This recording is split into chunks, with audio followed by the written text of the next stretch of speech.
Welcome back to episode 2 of r/MaliciousCompliance. Today I have put together 4 short stories for your entertainment.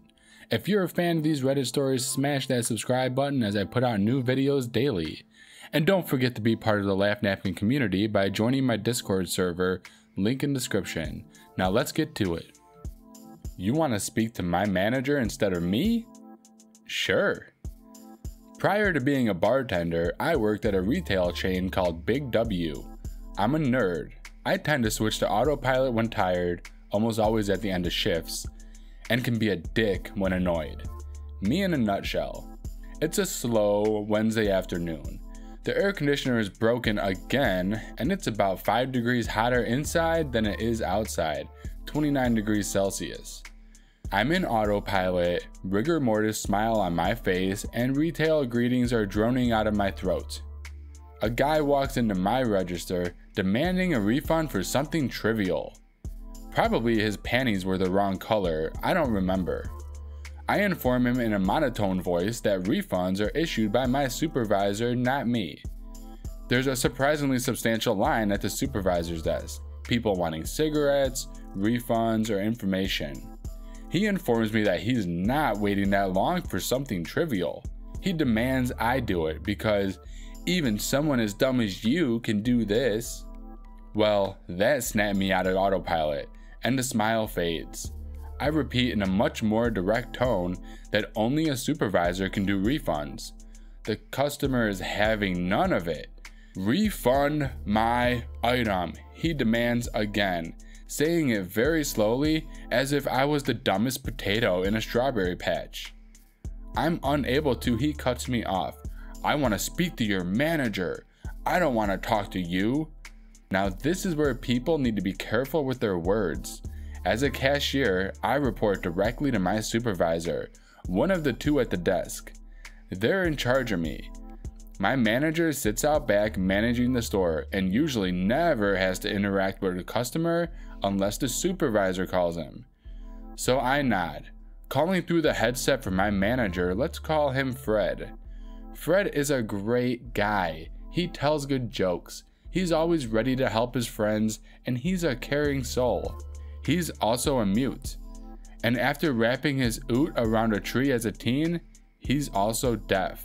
As such, he knows Auslan, Australian Sign Language, but can't read lips to save his life. I also can't speak Auslan at all. This probably took 5 minutes for someone to alert Fred that he was needed and for him to come down. All this time, I'm smiling but not saying a word to the gentleman as he told me to. He comes up to the registers, sees it's me waving him down, pulls out his PDA to communicate with me. What's up, Fred types. I take the PDA and type, customer has a complaint, wants to speak to my manager, not me. Fred raises an eyebrow at me, and I just shrug. The guy is turning red with anger, probably thinking we're ignoring him. Fred turns to the guy, who launches into a full-on verbal assault that would curdle milk chocolate. Something about incompetent employees and terrible service. Fred just stands there. Eventually, the guy runs out of breath and Fred has a chance to show him the PDA with the words, "Sir, I am a deaf mute. Please use this to communicate with me." The guy practically screams and storms out of the store.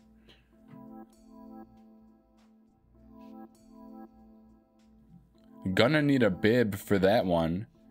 I work in a popular fast food restaurant where it is becoming common practice for people to customize their orders, some removing ingredients and others add a few too many.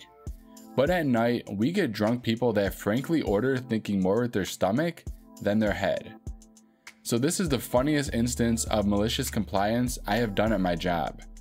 The order came in, one of the cheapest burgers with extra of everything that he could order. This is what he asked for. Extra ketchup, extra mustard, extra onion, extra pickle, add mayo, add lettuce, add tomatoes, extra cheese, add sliced onions, add bacon.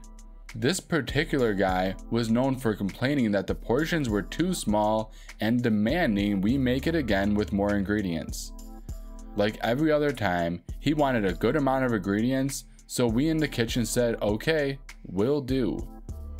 By the time we had assembled this burger, we had to put it in the biggest box we had.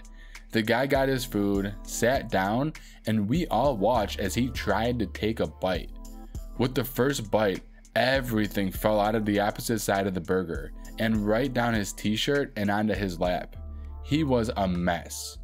He tried to complain about how the burger is too messy and how he can't eat it, to which my manager replied, "It was made to your exact order." He walked off in a messy huff. He still comes in, but has stopped complaining about how much we put into his burgers. I just did what he told me to do. So, backstory. I used to work at a grocery store as a frozen food stocker. 5 of the freezers would occasionally freeze up, ironic, right? And stop working. When this happened, I would remove the bottom rack and unplug the fans to take them out and melt any ice that would build up by bringing out the hose in the back and spraying hot water on the metal. Don't know what it is, but ice always builds up there. The way you're supposed to do it, at least what I was trained to do, is to spray it at an angle so the water reaches the back of the freezer. Now to the story. We had recently gotten a new manager I'll call M. I checked the airflow at the top of the freezer and noticed there was no air coming out. I told M and told him I knew what to do, and he said okay. Once I brought out the hose, M comes over and I guess tries to prove he's the one in charge or something and says this: "Let me show you how to hose it down." He grabs the hose and proceeds to just spray water at it from the top, not at the angle you're supposed to. I then ask, should I spray it at an angle so it can reach the back? He says no, and it'll be fine. He then says to do it exactly how he showed me and leaves to go to the front. I get a few freezers down when the district manager, who I'll call DM, walks by. He reaches to the back of the first freezer and says, "There's still ice in this one. Did M show you how to spray it?" "Yes, sir." "Well, come back here and make sure to get all the ice before you move on." "Yes, sir." He walks away and I go back to the first freezer, still spraying like M told me. Spend about 10 minutes in that same freezer. DM comes back. "DM, there's still ice in here. Are you sure you're doing it the way he told you?" Me: "Yes, sir. He told me to spray from the top down." At this point, 5 freezers have been off for about 45 minutes. There's ice cream in all of these, probably all melted. DM: "I'll be right back." He then goes to find M and brings him back to me. DM: "M, how did you tell him to spray it down?" M: "From the top to the bottom." DM: "That's not how you're supposed to do it. You're supposed to spray at an angle so the water goes from the front all the way to the back of the freezer." You know what? He needs to get back to stocking. M, you finish this. M, glaring at me: "Yes, sir." I go back to stocking, while M is getting his knees wet because he thought he knew how to do it better than the kid who's done it 4 times already. Throw me under the bus about your inability to stay on time? I'll fix it. I work in a salon at the desk. One of our stylists fried her brains on drugs and is good at cuts but sucks at colors. She won't put any effort into her career and doesn't show up to education or practice her craft. She majorly messed someone's hair up and the salon owner issued the client a full refund. Instead of owning up to the fact that she sucks, she blamed me for it. She lied and said the appointment was last minute. It had been on her books for 6 days. She lied and said she didn't have enough time. It was her last client for the day and booked for 4 hours. She complained that a neck cleanup was put on the books, saying there was no communication about it. We had a full conversation about what day and time to have that client come in. So I was yelled at to fix these things by being, I don't know, psychic? After getting reamed by the salon owner and the client when giving her money back, I decided to help her out. You need more time? Okay, fine. Let me help you.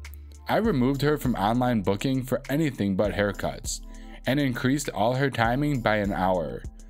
They're paid on commissions, so no one in your chair means no money in your pocket. Hope that helps. Well, that about wraps it up. If you enjoyed this video, give it a thumbs up. And if you haven't subscribed already, hit that subscribe button and bell. By the way, I just started a Discord server for anyone looking to be part of the LaughNapkin community. Link in the description below. See you next time!